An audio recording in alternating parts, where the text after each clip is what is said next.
Вистинската телевизија не би била вистинска доколку на неа не се емитува програма наречена Вистина е. Следува студиското издание на редовната рубрика Вистина е на Вистинска телевизија. Презентираме факти, статистики, аргументи и други вистини. Овој пат во потрага по вистината за моменталната состојба на македонската книжевност. Вистина е дека зборот литература потекнува од латинскиот литера, што значи буква. Вистина е дека со истото значење е и зборот книжевност од прасловенското книга. Тие се синонимски зборови, но се чини дека во зачестеноста на употребата предност има литература. Вистина е дека како сосема различни области, јазикот и литературата сочинуваат единство при создавањето на книжевните дела. Јазикот е основното средство на литературата. Писателот пред се мора одлично да го владее стандардниот јазик, да ги познава финесите на зборовите за да може да создаде уметничко дело. Јазичните грешки во некое дело читателот не ги толерира, што значи делото мора да биде граматички точно. Вистина е дека историја на литературата е една од областите со кои се занимава науката за литературата. Вистина е дека таа се занимава со појавата и историскиот развиток на литературата, појавата во определени периоди на разните правци во литературата и нивните представници. Вистина е дека литературата е уметност чие изразно средство е зборот. Потребата на човекот да ги прераскаже доживувањата и случките, како и да ги изрази своите чувства доведува до појава на уметноста. Вистина е дека литературата, како дел од уметноста, се појавува уште во првобитното општество пропратена со музика и игра. Спојот од музика, текст и игра што се појавува во најстаро време се нарекува првобитен синкретизам. Со појавата на старите држави се развива и литературата кај старите народи.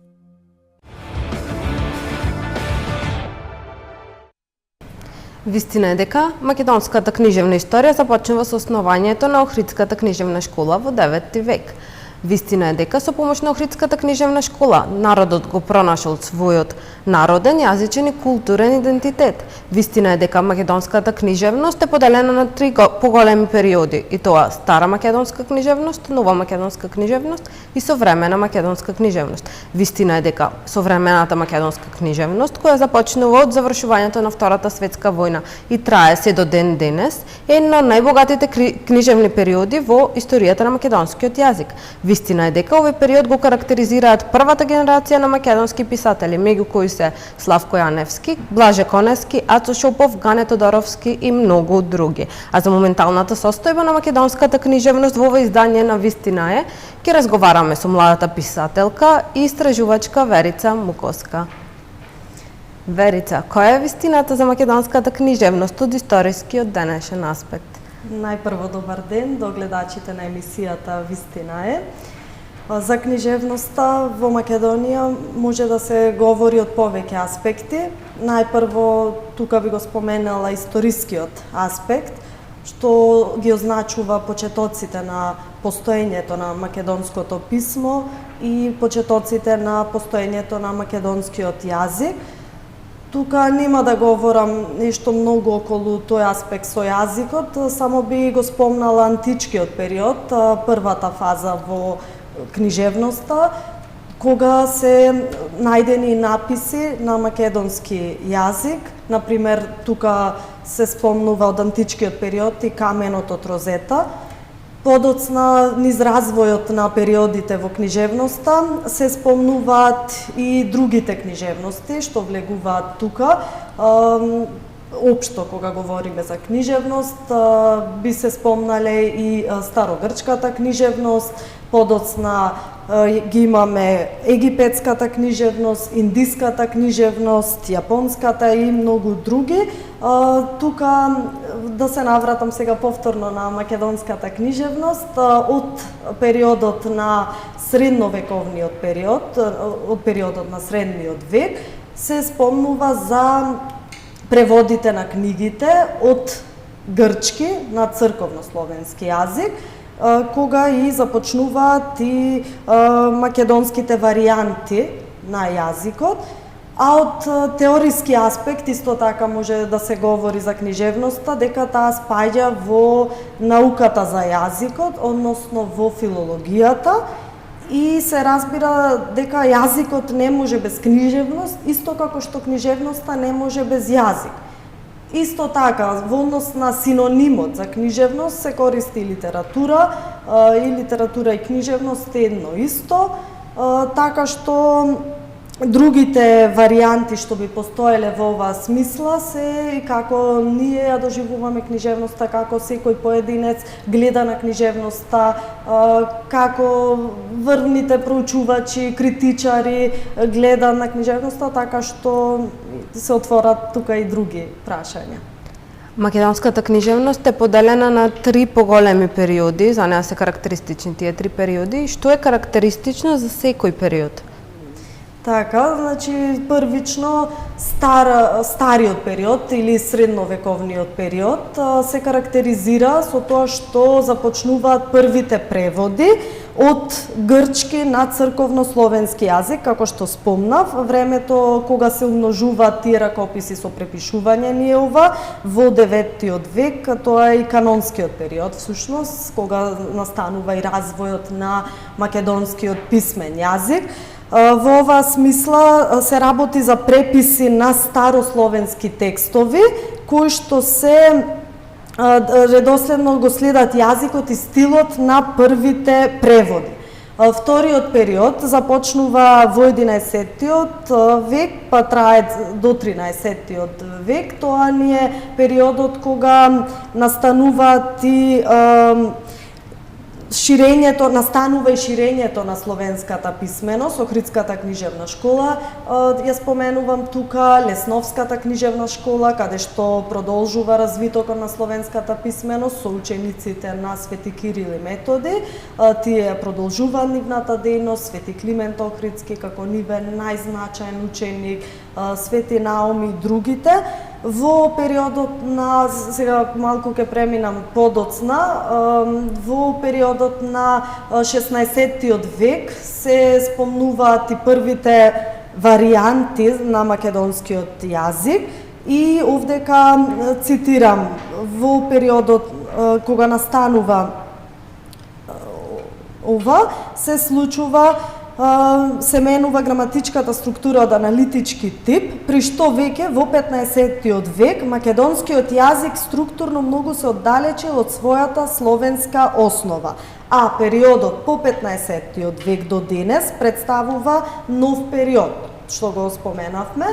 Во новата македонска книжевност е опфатен периодот на 19-тиот и 20-тиот век, тоа ни е периодот на преродбата во Македонија, кога настанува пишување на народен македонски јазик, кога се јавуваат и првите просветители, Јоаким Крчовски, Кирил Пејчиновиќ, Ѓорѓе Пулевски, Крсте Петков Мисирков, па се до Рацин и другите.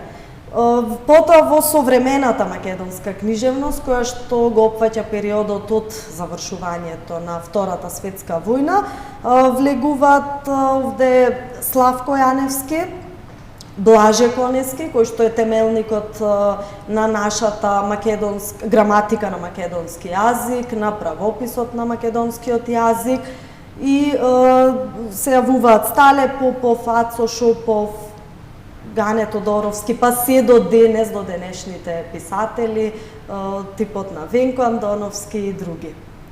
Спомена дека книжевноста секој разбира на свој начин. Како ти ја разбираш книжевноста? Така, книжевноста е широк поим и секој ја доживува различно. Еве, лично јас ја доживувам од повеќе аспекти. Прво, од аспект на слобода, тоа што ми дава слобода на размислување, слобода на изразување, која што ја применувам уште од најмала возраст, кога почнав и да пишувам, кога ја објавив и првата книга на 9 годишна возраст, па се до денес, како се развивав низ годините, така и се повеќе научив дека треба да се надградувам, да истражувам и професионално да пристапувам кон истата. Тука големо влијание ми изврши, се разбира, и моето студирање на катедрата за македонска книжевност и јужнословенски книжевности, каде што завршив при Филолошки факултет Блаже Конески во Скопје, каде што вршевме имплементација на нашите книжевни знаења врз основа на новото, врз јазичното уредување исто, зошто е важно за ракописите, зошто е важно да се биде оригинален, да се има широк глед, така што сето тоа ми овозможи и мене да почнам да ја доживувам на еден така професионален начин, да имам професионален пристап, кој што ќе го применам и врз моето пишување. Например, за развој на приказни во прозни дела, исто за внесување на некои посебни импулси, специфични, пример, за некои од врвните книжевници, писатели по кои се водевме, кои ги учевме, и сите тие така ми помогна и јас денес еве да истражувам и уште подлабински да навлегувам, да го барам новото, да го најдам она што пример сум планирала претходно да го внесам, но сега еве со новите книжевни искуства што сум ги стекнала ми овозможува полесно да го напишам. Колку е важна катедрата за македонски јазик за пишување, за општо за пишување, за поетската дејност? Дали сметаш дека вие поетите со факултет, со филолошки факултет, се разликувате од поетите кои што немаат завршено на катедрата за македонски јазик? Па важно е, се разбира, штом сме избрале таму да ги поминеме студиските години, барем од мој аспект, кажувам дека сум имала причина за тоа.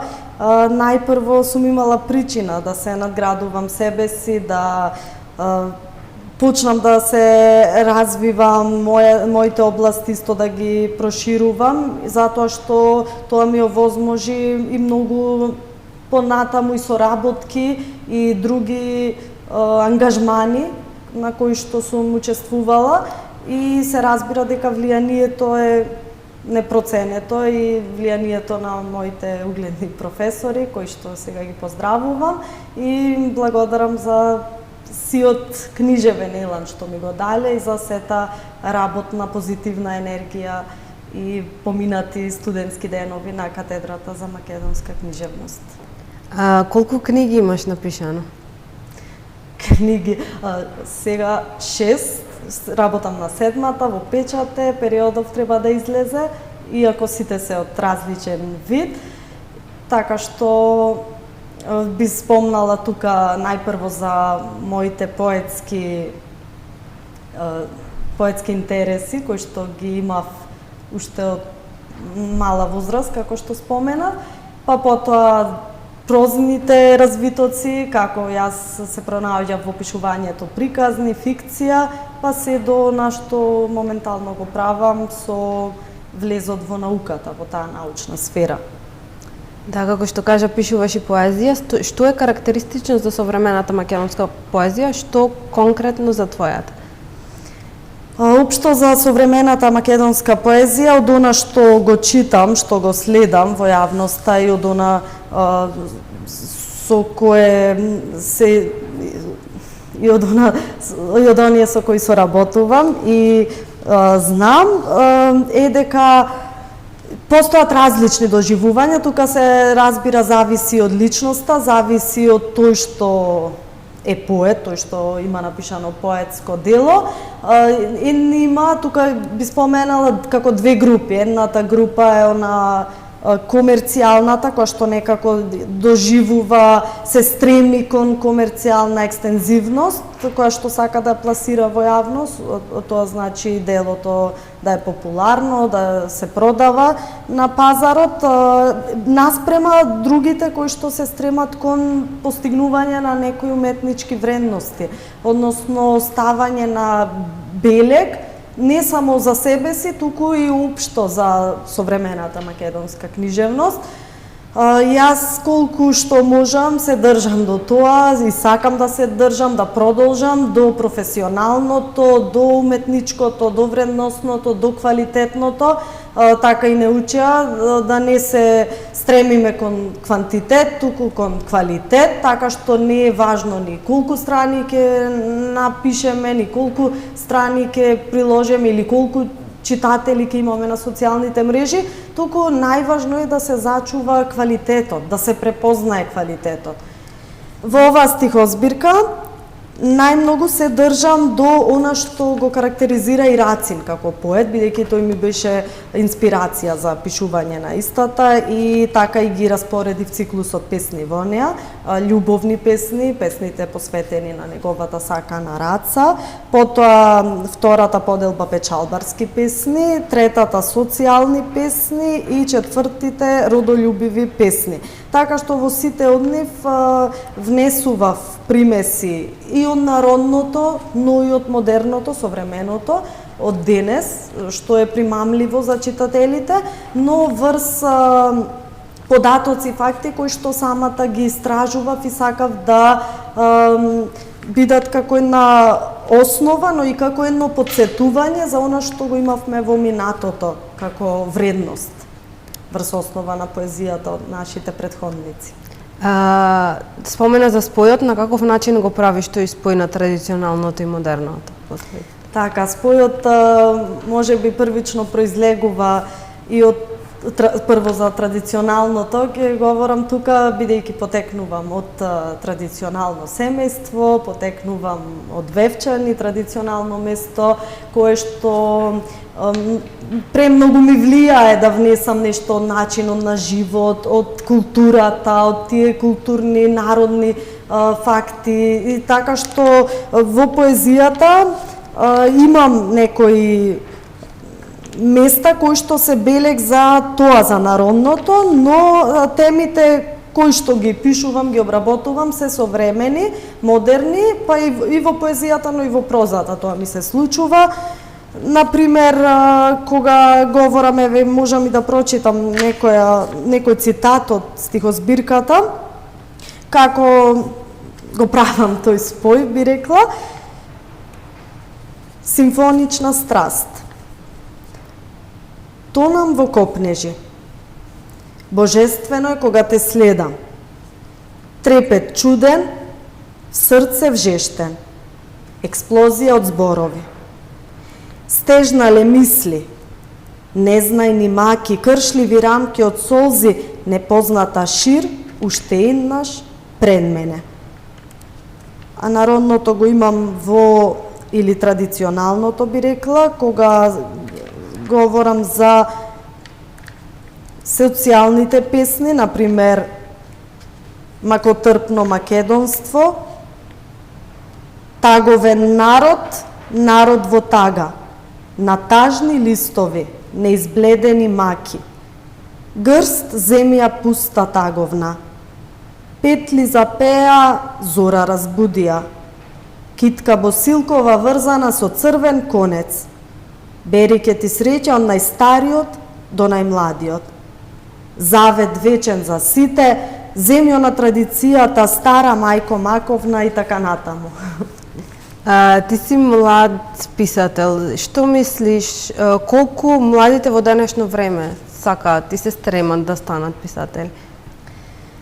Младите денес, иако ја спаѓам во нив, но со оглед на тоа што соработувам и со помлади од мене, со студенти, со ученици од средни училишта и други, гледам дека постои жилба, кај некои има и талент и жилба за напредок и за развој во таа сфера, во сферата на книжевноста. Често знаат и да ме прашаат да се консултираат со мене, како е процесот, како оди процесот за пишување книга, што значи да се стане писател, како се станува писател и така натаму. Јас им давам насоки во таа смисла, како што и мене ми давале насоки, тие што ме учеле, тие низ кои што сум поминала години учење, берење искуства и знаење.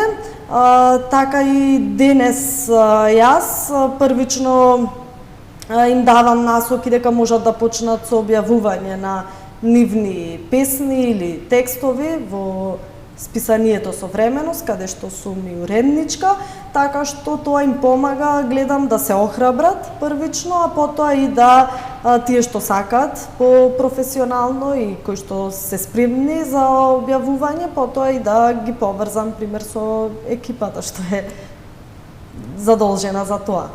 Покрај поезијата и расказите, ти пишуваш и научни трудови. Како од поезија, која е инспирацијата за да преминеш на научен труд?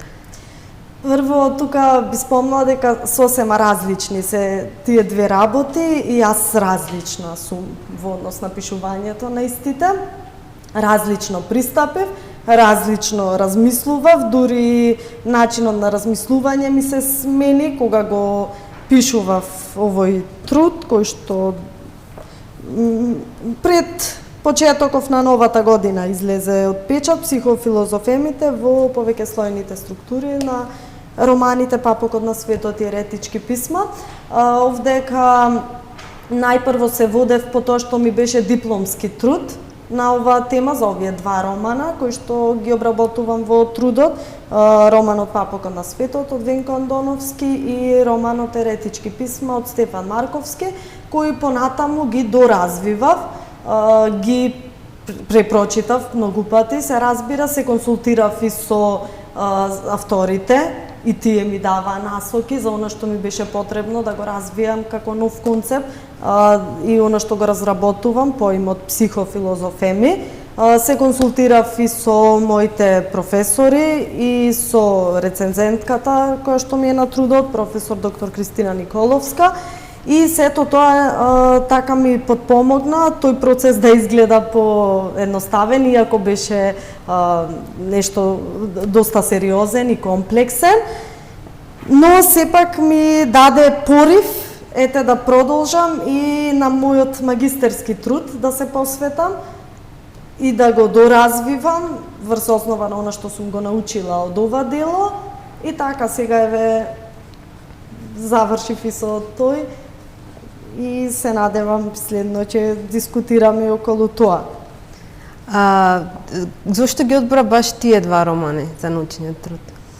Овие два романа од повеќе аспекти ги одбрав. Најпрво поради интересноста што има некои сличности во однос на темите, пронајдов некои сличности од на првично читање, кога ми беше исто кога ги истражував некои нивни филозофски теми кои што ги обработуваат или повеќе слојноста која што ја споменувам, тековите на приказните, еве баш ги имам тука наведено, токму тука ги имам наведено мотивите за истите, дека колку што се слични, сепак се различни творечки генерации кои што ме инспирирале низ призма на психологијата и филозофијата да нурнам во еден позначаен сегмент од таа повеќе слојност која се рефлектира како ниво на изградба на приказна, но исто така и на изградба на самите ликови.